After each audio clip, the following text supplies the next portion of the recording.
Europe 1.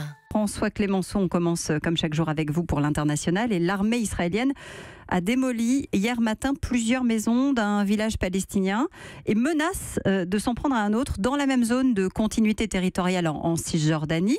Pendant ce temps, il se dit à la Maison-Blanche que le président américain pourrait présenter son plan de paix entre Israël et les Palestiniens, et ce dès le mois prochain. Oui, et pour être franc, personne ne sait vraiment ce que contient ce plan de paix sur lequel travaille depuis des mois le gendre de Donald Trump, Jared Kushner, et son émissaire spécial, Jason Greenblatt, un avocat juif orthodoxe partisan de la colonisation. Mais de ce qui a fuité des comptes rendus, des nombreuses rencontres avec leurs interlocuteurs israéliens et arabes, le plan serait bien celui d'une paix fondée sur 2 États, mais avec une Palestine où plus de 90% des colons juifs resteraient, et pas forcément en échange de territoires équivalent en taille, d'où l'importance de la continuité territoriale entre le nord et le sud de la Cisjordanie. Le plan ne proposerait pas Jérusalem-Est comme capitale palestinienne, mais Aboudis, à 4 km de distance de la vieille ville et derrière le mur de séparation. Gaza, enfin, serait traité provisoirement par des investissements massifs des pays du Golfe,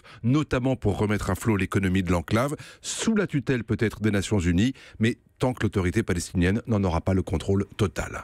Est-ce que les deux parties, François, concernées, c'est-à-dire Israël et la Palestine, sont d'accord avec ce plan ?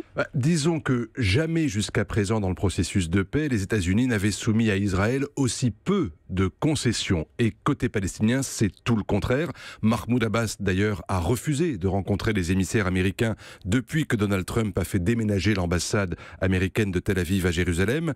Mais la nouveauté, c'est que Jason Kushner, au nom de Donald Trump, aurait réussi à faire valider ce plan par l'Arabie Saoudite, les Émirats Arabes Unis, qui sont les 2 grands alliés de l'Amérique dans le Golfe, l'Égypte et la Jordanie, qui, vous le savez, ont fait la paix avec Israël. Alors, cela ne fait pas forcément une majorité à la Ligue arabe, qui aura à se prononcer tôt ou tard sur ce plan, et les chefs des services secrets des 4 pays en question, qui se sont réunis à Aqaba à la mi-juin, auraient émis de leur côté de sérieuses réserves sur la viabilité de ce projet. Et sur quel autre allié Donald Trump pourrait-il compter ? Eh bien, peut-être sur Vladimir Poutine.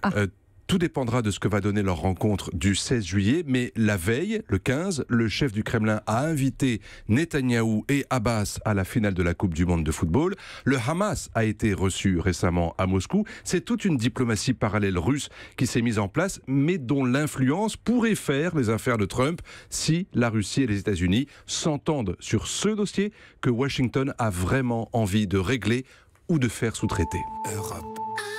Europe 1.